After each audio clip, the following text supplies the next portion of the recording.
કે આ બાવોજી આમ લાગે છે કશું લીધા વગરનો બેઠેલો, પરંતુ નીચે આખો ખજાનો બધો એણે ભરાયેલો. અને આ રીતે આ પોતે બાવો તે આગળ દિવસો પસાર કરતો હતો. વર્ણી પોતે એ ઝાડ નીચે જ્યાં રહેતો હતો એનાથી થોડેક દૂર આવીને પોતે બેઠા.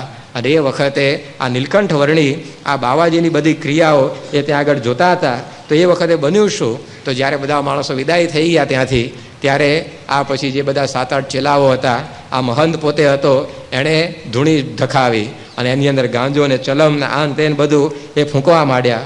વળી પાછું સાથે સાથે એ બધા વાતો કરતા જાય કે આપણે તો કેવી રીતે બધાને આવી રીતે મૂર્ખ બનાવીએ છીએ. ત્યારે પેલો કે ભાઈ આ જમાનામાં તો એવું જ કરવું પડે કે સીધી આંગળે કોઈ દિવસ ઘી નીકળતું નથી, વાંકી આંગળી કરો ને તો જ ઘી બહાર નીકળે. આપણે ઘી બરણીમાંથી કાઢવું તો આમ આંગળી બોળીને કાઢીએ તો નીકળે નહીં, વાંકી આંગળી કરીએ તો કે ઘી નીકળે છે. માટે આ દુનિયામાં તો કે વાંકા થવું જ પડે, બાકી કંઈ કોઈનું ચાલે એવું છે નહીં. વળી પાછો બીજો કે તારી વાત સાચી છે કે આ બીજનો ચંદ્ર વાંકો હોય છે બધા એને પૂજે છે, બાકી સીધા ચંદ્રને કોઈ પૂજતું નથી. માટે આપણે જે કરીએ બરાબર જ છે. અને આ રીતે બધા વાતો કરતા હતા. અને એની અંદર ત્યાર પછી પેલા શિષ્યો એ વળી પાછા ગુરુની વડાઈ વધારે કે આપણા ગુરુ પણ કેવા છે કે આપણને આવું બધું શીખવાડ્યું, એમનો જેટલો આભાર માનીએ એટલો ઓછો કે. અને આ રીતે બધી વાતો આ બધા કરતા તે વર્ણી પોતે સાંભળતા. એમને થતું કે આ બાવાઓ બધા આ જગતની અંદર આવા જ બન્યા હશે અત્યારે, અને અનેક મુમુક્ષુઓને બધા ભોળવી રહ્યા હશે. માટે આ બધી પ્રકારની એમની પ્રવૃત્તિ એ આપણે બંધ કરવી જોઈએ. અને આવી પ્રકારના વિચાર કરી અને પોતે ત્યાં આગળ રોકાયા. ત્યારે પેલા બધાને લાગ્યું કે આ વર્ણી પોતે અહીંયા રોકાયો છે, હવે આપણી જે કંઈ બધી રાત્રે પ્રવૃત્તિઓ ચાલે છે એને આ બધો જાણી જશે. એટલે એમણે કહ્યું કે ભાઈ અહીંયા તો આ રાત્રે મોટું વન છે, ગમે ત્યારે બધા જંગલી જનાવરો આવે, માટે અહીંયાથી ક્યાંક બીજે જતા રહો. વર્ણી કે અમારે તો કંઈ એની બીક નથી, અમે તો અહીંયા શાંતિથી સૂઈ જઈશું. ત્યારે બધાને લાગ્યું કે હવે નાનું છોકરું છે અને આપણે જે કંઈ ગોરખ ધંધા કરીશું એ ક્યાં ખબર પડવાની છે. અને એમ કરી અને બધાને થયું કે કાંઈ વાંધો નહીં, ભલે હોય ત્યાં આગળ સૂઈ જતો. અને વર્ણી પોતે આમ આડા પડ્યા. આ બધા બાવાઓને લાગ્યું કે હવે આ નીલકંઠ તો સૂઈ ગયા છે, એટલે ભોયરામાંથી બધો સામાન બહાર કાઢ્યો અને સરસ મજાની બધી રસોઈઓ એમણે પોતે ત્યાં આગળ બધી બનાવી. અને આ રીતે પછી બાવાએ તો હિસાબ કિતાબ પૂછ્યા બધા ચેલાઓને કે આજે તમે કેટલો માલ લૂંટી લાવ્યા, કેટલી જણસ લઈ આવ્યા. અને આ રીતે આવી બધી પ્રકારની આ જે કંઈ હિસાબ કિતાબની વાતો બધી કરી. અને ત્યાર પછી આવી રીતે એ લોકો વાત કરતા હતા કે એક શેઠના ઘેર આજે તો કે અમે ગયા અને ખાતર પાડી અને ઘણી બધી માલ મત્તા આવી રીતે એની લઈ આવ્યા છીએ, અને ભોયરાની અંદર આવી રીતે બધી મૂકવામાં આવેલી છે. અને આવી પ્રકારે આ બધી વાતો કરતા હતા. ત્યારે ચિત્તે હરિએ વિચાર્યું ત્યાં એવું, આવા પાપીની પાસે ન રહેવું, પછી રાત રહી ઘડી 4, કર્યો ત્યાં થકી હરિએ વિહાર.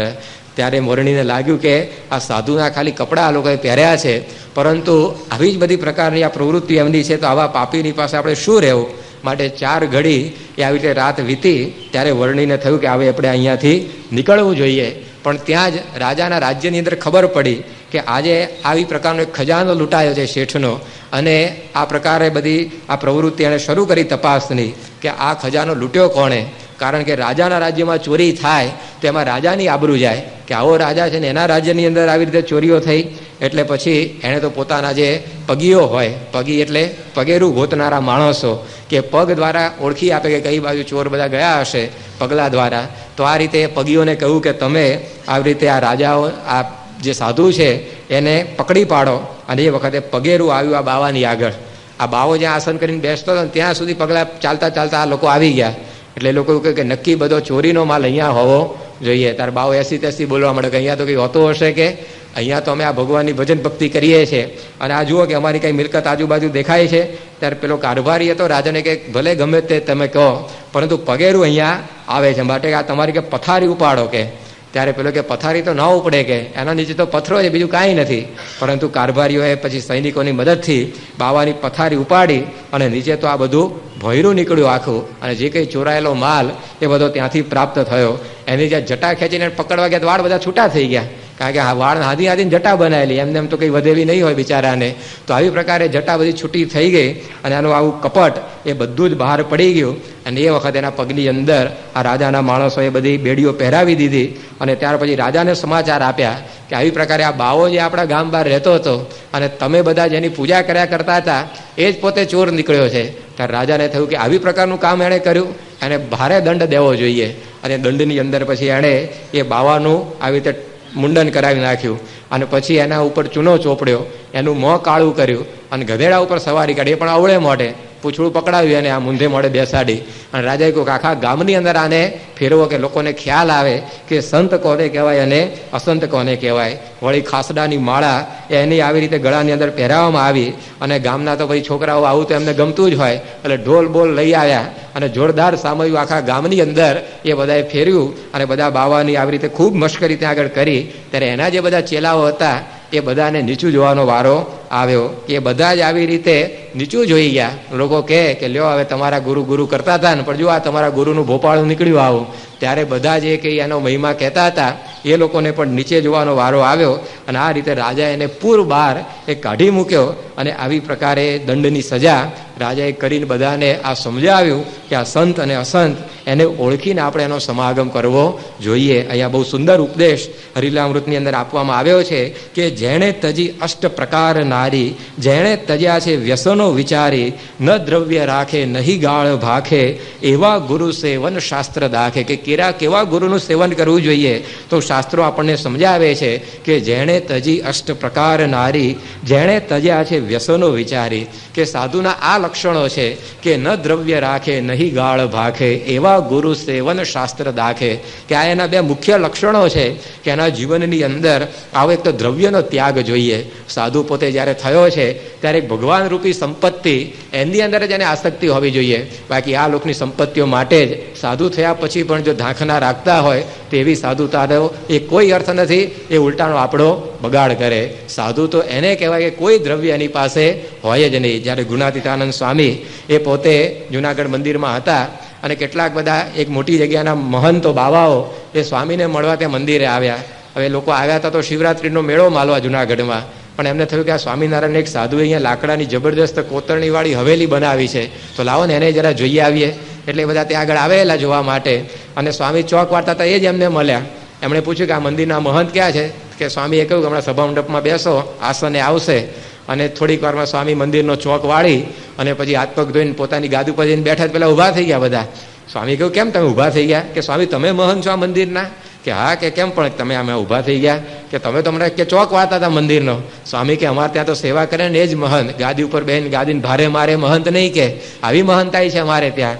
એમને આશ્ચર્ય થયું કે આવો મહંત તો પહેલી વાર જોયામાં આવ્યા કે આ પોતે જાતે મંદિરનો ચોક વાળે. પછી સ્વામી પાછા બેસાડ્યા. પછી વાતચીતમાં એ બાવાએ પૂછ્યું કે સ્વામી તમે કેટલા વર્ષથી અહીંયા મહંતાઈ કરો છો? તો સ્વામી બોલ્યા કે અમે તો 40 વર્ષથી આ મંદિરના મહંત છે. વળી પાછા ઊભા થઈ ગયા કે શું વાત કરો છો સ્વામી? કે 40 વર્ષથી તમે મહંત છો, તમારું કોઈ ખૂન બૂન નથી કરી કાઢ્યું કે હજી કોઈ મારી નહીં નાખ્યા તમને? ત્યારે સ્વામી કે કેમ આવું પૂછો છો તમે? કે અરે શું વાત કરીએ સ્વામી, અમારે તો 18 વર્ષમાં 15 જણા બદલાઈ ગયા છે. કે સ્વામી કે એવું કેમ થાય? કે જુઓ કે અમારે તો બધી મઠની મિલકત હોય ને એ ગુરુના નામે હોય. હવે ગુરુ જ્યાં સુધી મરે નહીં ત્યાં સુધી ચેલાના હાથમાં કંઈ આવે એવું રહે નહીં. અને ગુરુ કે એમને એમ જાય એવા ના હોય, કારણ કે બધા મુમુક્ષુઓની રસોઈઓ ખાઈ ખાઈને બરાબર મસ્ત થયા હોય એટલે જલ્દી જ કંઈ દેહ પડે એવો હોય જ નહીં. એટલે ચેલો જ એમને ધામમાં પહોંચાડી દે ભગવાનના, અને ચેલો બધી મિલકતનો માલિક બની જાય. ત્યારે એને પછી ચેલાને પહોંચાડનારો કોઈ પાછળ તૈયાર થઈ જ ગયો હોય એટલે એમ કરતા ત્યારે પછી પોતે ઊભા થયા અને પોતાની જોડી લઈ આવ્યા. અને જોડી પછી સ્વામીએ બતાવીને કહ્યું જો આ મારી મિલકત છે. અંદર જોયું તો ઓઢવા પહેરાના 2 વસ્ત્રો હતા સ્વામીની જોડીમાં. સ્વામીની પૂજા હતી. પૂજાની અંદર પણ સ્વામી તિલક્યું ધાતુનું નહોતા રાખતા, લાકડાનું રાખતા. બજારમાં વેચવા જાય દોકડો કોઈ એનોય ન આપે. પછી જે ઓરસિયો હોય ચંદન ઘસવાનો તેમાં નાળિયેરની કાચલી વાપરતા, એને વેચે કોઈ 2 પૈસા આપે નહીં. અને આવી પ્રકારની સાધુતા જોઈ ત્યારે લોકો આમ આશ્ચર્યમાં ડૂબી ગયા કે આવા મહંત છે, 40 વર્ષથી મહંતાઈ આવા મોટા મંદિરની કરે જ, પણ એક રાતી પાય જોડીમાં ભેગી થવા દીધી નથી. તો આનું નામ કહેવાય સાધુ. કે આ વ્યવહાર બધો જ કરે પરંતુ અંતરથી આ દ્રવ્યનો બધો ત્યાગ. બાકી આજે તો તમે જુઓ છો તો ઘણી બધી વાર આપણે સાંભળીએ છીએ કે પૈસા માટે એ સાધુઓના બધા ખૂન થતા હોય છે અને મંદિરમાં ભક્તો કરતાં પોલીસની ગીર્દી વધારે થઈ જાય ઘણી વાર. તો હવે આવી પ્રકારની બધી સાધુતાઓ એ દુનિયાની અંદર વધેલી છે. ત્યારે આ સાચી સાધુતા આપણને શાસ્ત્રો સમજાવે છે. હિન્દુસ્તાનની અંદર એક સાધુ છે, નામ પાછળ બ્રહ્મચારી લગાડે છે, પણ કાશ્મીરમાં બંદૂકો બનાવીને ફેક્ટરી નાખી છે એણે. હવે એવો મળે તો આપણને શું શીખવાડે? માળા ફેરવતા, બંદૂક ચલાવતા શીખવાડે. એની ફેક્ટરીમાં 2 મફત આપે આપણને કે લો તમે કરો કે મારા જેવું. એક બીજા સાધુ છે આપણા દેશમાં, નામ પાછળ સ્વામી લાગે છે, પરંતુ શસ્ત્રોનો આવી રીતે સોદાબાજીનો જ એમનો ધંધો છે કે કોઈ દેશના શસ્ત્રો જોઈતા હોય તો પોતે આવી રીતે દલાલી કરી આપે. તો આવી પ્રકારના ધનની આસક્તિ એ અંતરમાં હોય તો ભલે ને ભગવા ધારણ કર્યા હોય પણ એ કોઈ એ સાધુનું લક્ષણ કહેવાય નહીં. એટલે જેમ ગુજરાતીમાં કહે છે ને કે શિકારીઓ એ શહેરમાં શોભે નહીં. શિકારીઓ તીરકામઠું લઈને અહીંયા આવી જાય તમારા બરોડામાં, તો એનો શું શિકાર કરવા મળવાનો? અહીંયા છે કે હરણા ફરણા આટા મારતા હોય. એટલે શિકારી એ શહેરમાં શોભે નહીં. વેપારી છે ને વનમાં શોભે નહીં. કાપડનો વેપારી ડાંગના જંગલમાં જાય, કાપડના તાકા લઈને વેચવા, ત્યાં કોણ ખરીદવાનું? ત્યાં તો બધા બર્થડે સૂટમાં જ આટા મારતા હોય. આવી રીતે બર્થડે સૂટ એટલે કે જે આપણે જન્મીએ છીએ ત્યારે પહેરીને આવીએ છીએ, એ જ બધી રીતે બધા ફરતા હોય આદિવાસીઓ. ત્યાં કાપડ પહેરવું કરવું એ કોઈને ખબર જ નથી. એટલે કે શિકારીઓને શહેરમાં શોભે નહીં, વેપારી છે ને વનમાં શોભે નહીં, એમ બાવો છે ને બેંકમાં શોભે નહીં. સાધુ થઈને પછી બેંકમાં જો ખાતાઓ રાખતા હોય પોતાના નામના, એ કંઈ સાધુતા કહેવાય નહીં. આજે પ્રમુખ સ્વામી મહારાજને જુઓ, 355 મંદિરો બાંધવાનો વર્લ્ડ રેકોર્ડ સર્જી કાઢ્યો, પણ દુનિયાના એકેય દેશની અંદર 1 ઇંચ જમીનનો ટુકડો એમના નામ ઉપર નહીં. 15 છાત્રાલયો ચાલે છે, પણ એકેય ગુરુકુળ સ્વામી નામ ઉપર નથી, એકેય મંદિર એમના નામે નથી, એકેય ગાડી એમના નામ ઉપર નથી. આજે તો ઘણા સાધુએ ગાડીઓ ચલાવતા આપણને દેખાય. ત્યારે આવી બધી મિલકતોની જો ઈચ્છાઓ રહેતી હોય તો મહારાજ કહે છે કે સાધુ કહેવાય જ નહીં. સ્વામિનારાયણનો સાધુ એ તો મહારાજે શિક્ષાપત્રીમાં લખ્યું છે કે ધનનો ત્યાગ જેના જીવનમાં હોય એ મહારાજ કે અમારા સાધુ. ભલે ને પછી સ્વામિનારાયણનું ભગવું ઉપર ઓઢ્યું હોય, તિલક ચાંદલોય કરતા હોય, પણ એ સાધુતાથી કંઈ આપણું કામ થાય નહીં. સા જતો જ રહ્યો હોય સહજાનંદનું, ખાલી ધૂતા જ રહ્યું હોય પાછળ. તો આવી પ્રકારનું એ મહારાજ કે જીવન પણ આપણે જોવું. એની અંદર આપણને સમજાવે છે કે આવી પ્રકારે આ શાસ્ત્રોએ જ્યારે આપણને આવો દીવો આપ્યો છે હાથમાં, કે આવી પ્રકારના ગુરુ તમે કરજો, તો પછી એ દીવો લઈને ક્યારે શાસ્ત્રો કહે છે કે આપણે ખાડામાં પડવું નહીં. કારણ કે દીવો લઈને ખાડામાં પડે તો એમાં દુઃખ કોને થાય? દીવો આપનારાને થાય ને. કે મેં દીવો હાથમાં આપેલો તોય ખાડામાં પડ્યો. કે એમ શ્રીજી મહારાજને આપણે જો આવા અસાધુની સેવા કરીએ તો દુઃખ થાય. કે હું આટલું બધું વચનાવૃતમાં લખી ગયો કે સાચો સાધુ કોને કહેવાય, શિક્ષાપત્રી હું લખી ગયો છું કે સાચો સાધુ કેને કહેવાય, તોય આ બધા હાથમાં દીવા લઈને ખાડામાં કેમ પડતા હશે? મહારાજને દુઃખ થાય આપણે જેવા અસંતની સેવા કરીએ તો.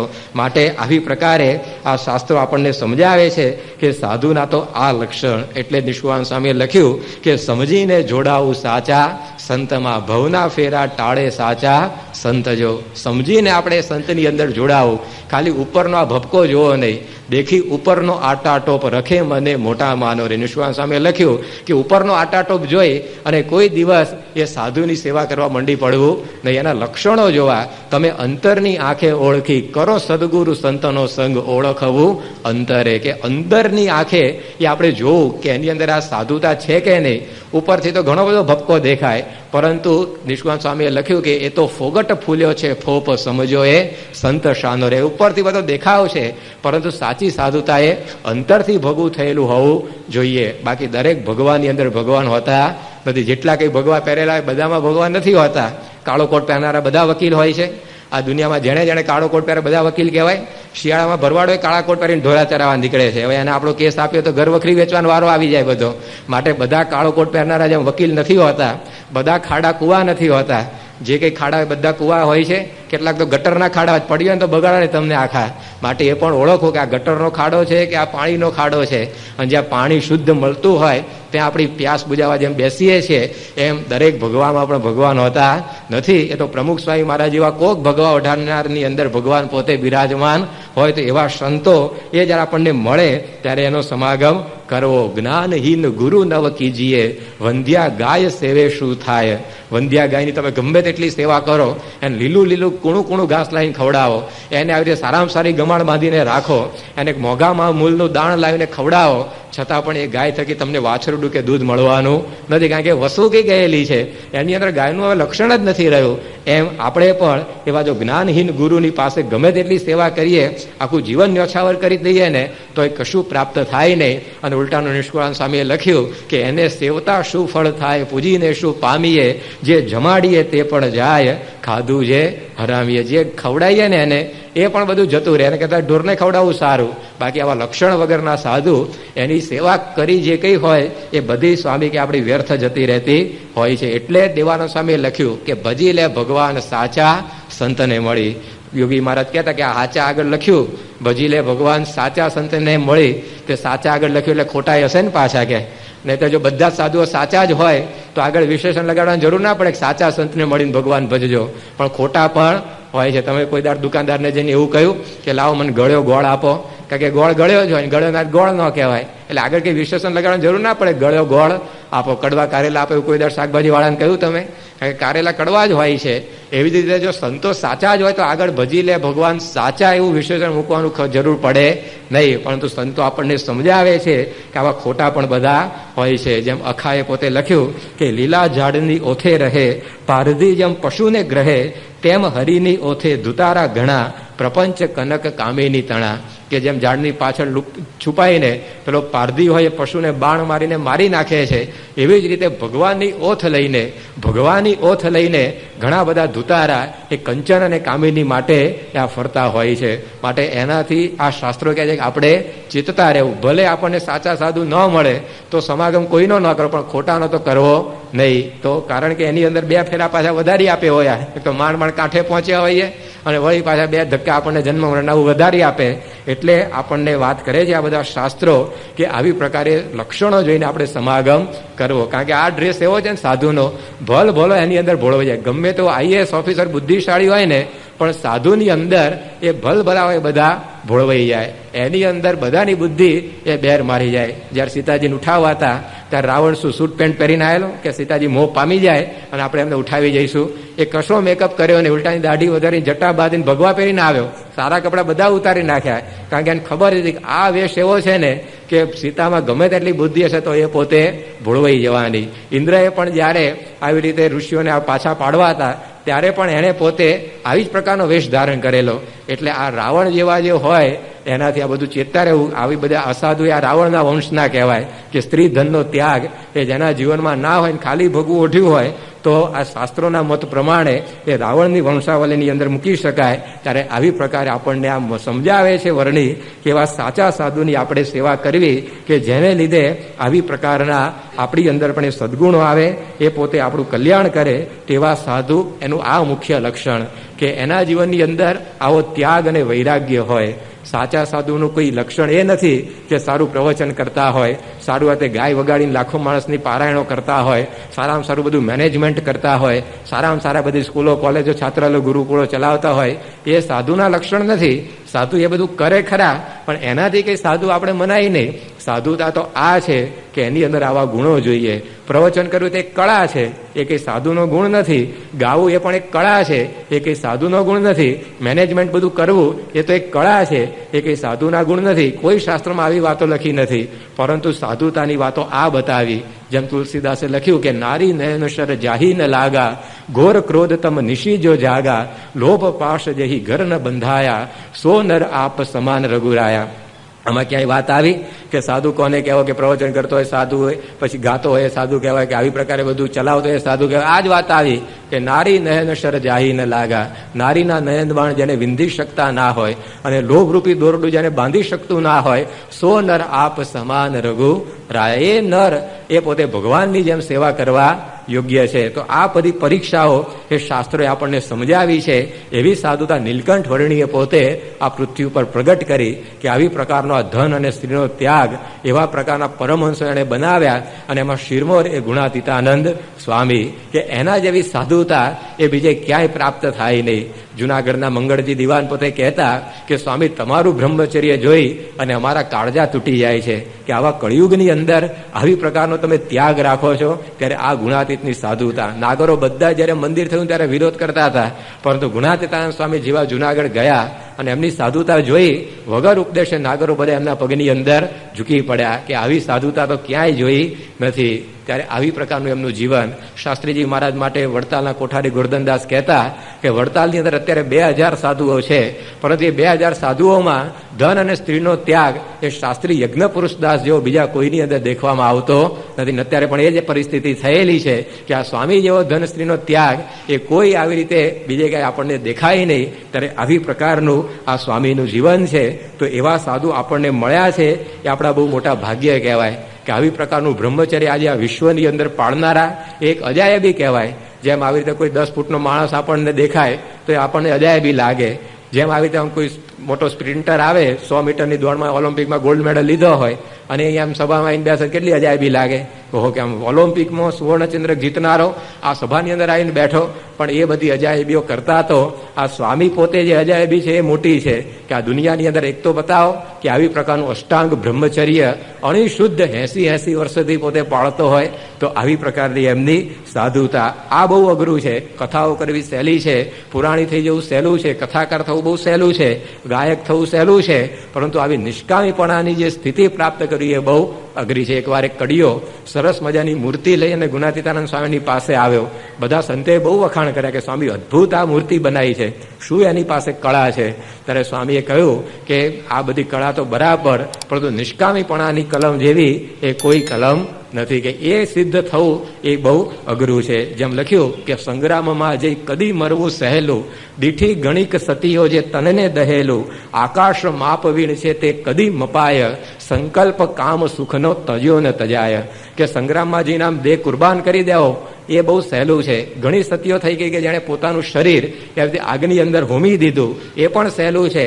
આકાશ માપવીણ છે તે કદી મપાય, આ આકાશ આપણે માપી શકીએ ને એટલું મોટું છે, પણ કદાચ કોઈ પ્રયત્ન કરે તો એને પણ માપી શકે, પરંતુ સંકલ્પ કામ સુખનો ત્યજ્યો ને તજાય. પરંતુ આજે બ્રહ્મચર્ય પાળવું આજીવન એ બહુ અઘરું છે. વેદાદિ શાસ્ત્રો ભણી વિદ્વાન થાય, જીતે વિદેશ વિચરી સગળી સભાય, કાવ્યાદિ ચોજ તણી ચતુરાઈ જાણે, હૈયે અનંગ જીતવા નહીં હામ આણે. કે બધા શાસ્ત્રો માત્ર એનો અભ્યાસ કરીને અદ્ભુત પ્રવચનો કરવા એ પણ થઈ શકે. જીતે વિદેશ વિચરી સગળી સભાય, વિદેશોની અંદર પણ પ્રવચનો કરવા અને લોકોને મંત્રમુગ્ધ કરવા એ પણ થઈ શકે. કાવ્યાદિ ચોજ તણી ચતુરાઈ આણે, સારામાં સારું બધું લખી પણ શકાય, પુસ્તકો અને મેગેઝીનો નાન તેન બધું, પરંતુ હૈયે અનંગ જીતવા નહીં હામ આણે. કે હૈયામાંથી આ અનંગ એટલે કે કામને જીતવો ને એ કામ બહુ અઘરું છે. સાધી સમાધિ તજીને સગળી ઉપાધિ, આરાધિ ઇષ્ટ તનની તજી સર્વ વ્યાધિ, આકાશ મધ્ય વિચરે દવમાં પેસે, દિશે બલિષ્ઠ પણ કામથી હારી બેસે. આકાશની અંદર કદાચ ઉડનારો આપણને મળી શકે, અગ્નિમાં પ્રવેશ કરનારો મળી શકે, પરંતુ દિશે બલિષ્ઠ પણ કામથી હારી બેસે. આવો બળિયો હોય પરંતુ કામની આગળ બધા જ આવી રીતે રાંક થઈ જાય છે. ત્યારે પ્રમુખ સ્વામીની વિશેષતા આ છે કે જ્યાં આગળ કોઈ આવી રીતે પહોંચી નથી શકતું એ બ્રહ્મચર્યની સિદ્ધિ એમણે આજે પ્રાપ્ત કરેલી છે. એટલે એક બહુ મોટા જૈનાચાર્યને વાત કરેલી કે આખી દુનિયાની અંદર બ્રહ્મચારીઓ તો ઘણા બધા પ્રયત્ન કરતા છે પાળવા માટે, પરંતુ દુનિયાભરના બ્રહ્મચારીઓની જો લાઈન લગાવવામાં આવે અને એની અંદર પહેલો નંબર જો મારે કોઈને આપવાનો હોય ને તો આ પ્રમુખ સ્વામી મહારાજને આપું, કે એના જેવું બ્રહ્મચર્ય આ દુનિયાની અંદર હજી સુધી જોયું નથી. ત્યારે આવી પ્રકારના આ સ્વામી આપણને આજે પ્રાપ્ત થયા છે કે જેને ત્રિકાળની અંદર આવી સ્ત્રીનો કોઈ સંકલ્પ થયો નથી. આ એમનું આ સાધુતા સભર જીવન. અને પછી જંગલમાં જઈને નથી બેઠા, જંગલમાં લોકો અખણા નથી રહેતા, જ્યારે આ તો વિશ્વની અંદર વિચરે છે અને આ દેશોની અંદર બધે વિદેશોની અંદર વિચરવા છતાં પણ આ બ્રહ્મચર્ય એમણે જે રાખ્યું ને એ બહુ અઘરું છે. પરદેશમાં તો એવા ભોગ વિલાસ છે, ભલ ભલો ત્યાગી વૈરાગ્યનો બધો ત્યાગ વૈરાગ ગળી જાય ત્યાં આગળ, પરંતુ 20 વાર વિદેશની અંદર જઈ આવ્યા છતાં પણ જ્યારે જ્યારે એમને આપણે જોઈએ છીએ ત્યારે સાધુતામાં રંચ માત્ર ફેર પડેલો દેખાતો નથી. આપણે ત્યારે એવા ભાગ્યશાળી છીએ કે એવા ગુરુ આપણને મળ્યા છે કે ક્યારેય આપણે નીચું મોં નાખવાનો વારો આવવાનો નથી. જેમ આ દુધાધારીના ચેલાઓને બધા નીચું નાખવાનો વારો આવ્યો, પરંતુ આપણા માટે મહારાજ એવું સુખ કરી આપ્યું છે કે આપણને એવા ગુરુ આપ્યા કે મોં નીચું નહીં પરંતુ મસ્તક ઊંચું રાખીને આપણે ફરી શકીએ કે લઈ આવો કે અમારા જેવા ગુરુ દુનિયામાં હોય તો બીજાને કહી શકીએ. ત્યારે એવી પ્રકારના આ સત આપણને મળ્યા છે. છાપામાં રોજ તમે એક બે પ્રસંગો તો વાંચતા જ હશો કે કેવી પ્રકારના બધા સાધુઓના કૌભાંડો થાય છે. ત્યારે આપણા માટે મહારાજ એવી કૃપા કરી આપી છે કે ક્યારે આપણને આવી રીતે નાલેશી થાય, નામોશી થાય એવા ગુરુ આપ્યા નથી. જેનાથી આપણું મસ્તક ઊંચું રહે ને એવા ગુરુ આજે આપણને પ્રાપ્ત થયા છે. ત્યારે એવી સિદ્ધિ એ એમણે પ્રાપ્ત કરી છે. તો આવી પ્રકારની આ વાતો એ અહીંયા વર્ણી આપણને સમજાવે છે કે આજની અંદર આ સાધુની અંદર આ બે લક્ષણો જોવા અને એ હોય ત્યાં સમજવું કે ભગવાન અખંડ રહ્યા હશે. મહારાજ અંત્યના 27માં લખ્યું કે નિષ્કામ, નિર્લોભ, નિસ્વાદ, નિસ્નેહ, નિર્માન આ પંચવર્તમાં જે સાધુમાં હોય એને ને અમારે ભગવાનનો અખંડ સંબંધ રહે છે. ભગવાન કોની પાસે રહે છે? તો આવા લક્ષણો ત્યાં આગળ આવી રીતે ભગવાન પોતે રહે છે. જે મુક્તાનંદ સ્વામીએ લખ્યું કે એવા સંતની પાસે એ ભગવાન અખંડ રહે. મુક્તાનંદ સો સંત છે સદા રહત હરિપાસ. એમાં આ જ લક્ષણો બધા બતાવ્યા છે. તો આવી પ્રકારની સાધુતા એ આજે આપણા ગુરુની અંદર એ આપણને દેખાય છે. એ એમની મહત્તા છે. ભલે આવી રીતે બીજે બધે આપણને આમ બધું મોટું આયોજન આ તેને બધું દેખાતું હોય, પરંતુ સાધુતાની જ્યારે આપણે વાત જોઈએ ત્યારે અહીંયા કોઈ એમના પેંગડામાં પગ નાખી શકે એવું આપણને દેખાતું નથી. તો આવી પ્રકારે આ વર્ણીએ પોતે આપણને આ સંત અને અસંતની વિકતિ સમજાવી. આપણે બધા મુમુક્ષુઓ છીએ, પરંતુ ઘણી વખત આવી રીતે બહારનો બધો ઝાકમજોળ જોઈને એ મતિ ભ્રમી ના જાય એના માટે આ વર્ણી આપણને સમજાવે છે કે આવી રીતે ગિરદી ભલે બીજે વધારે કદાચ દેખાય, પરંતુ કલ્યાણ તો અહીંયા છે. હીરાની દુકાન કરતા દારૂની દુકાનમાં હંમેશા ગિરદી વધારે જ હોય, એટલે હું દારૂની દુકાનના પગથિયે આપણે ચડીએ છીએ. હીરાની દુકાનમાં કંઈ ટોળે ટોળા ઓછા દેખાય આપણને. ટોળે ટોળા તો શાકભાજીની લારીઓએ અથવા તો દારૂની દુકાનોમાં દેખાય, પરંતુ ત્યાં કંઈ આપણે પગથિયા નથી ચડતા. હાલો કે અહીંયા ગિરદી જરા વધારે છે, ચાંટો મારી આવીએ. ભલે ગિરદી રહે, પરંતુ સાચી કામની વસ્તુ તો અહીંયા છે, તો આપણે ત્યાં આગળ જતા હોઈએ છીએ. એમ આ સાધુતા જ્યાં હોય, જ્યાં ભગવાન હોય, ત્યાં આપણે એ જવું જોઈએ. તો એવા સંત એ આજે આપણને પ્રાપ્ત થયા છે.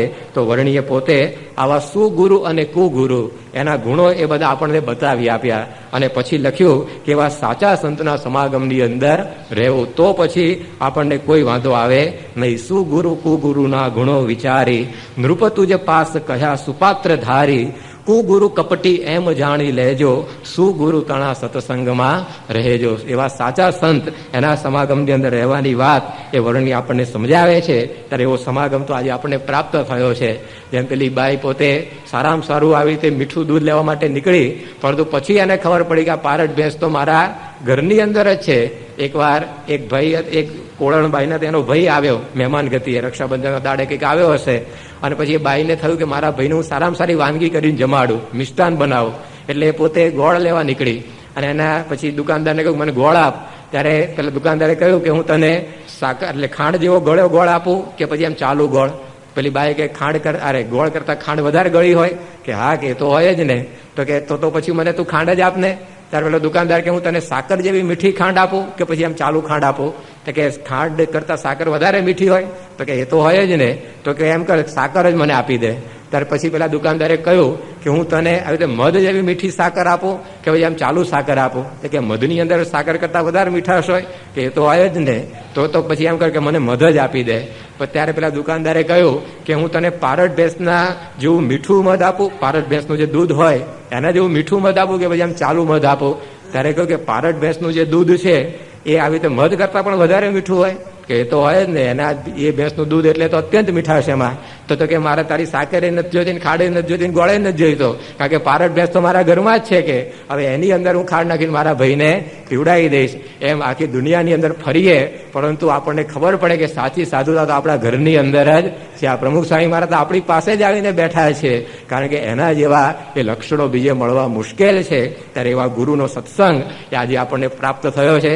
અને વળી પાછો હમણાં 5 દિવસ પછી તો પ્રત્યક્ષ એમનો યોગ એ આપણને પ્રાપ્ત થવાનો છે. ત્યારે આવી પ્રકારે એમના સમાગમની અંદર રહીને આપણે પણ આ જીવનું કલ્યાણ આને આ દેહ કરી શકીએ, એ પ્રકારની બળ બુદ્ધિ આપણને પ્રાપ્ત થાય, એ જ પ્રાર્થના. સહજાનંદ સ્વામી મહારાજની જય.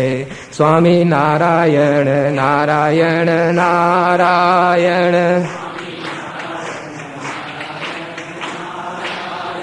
સ્વામી નારાયણ નારાયણ નારાયણ.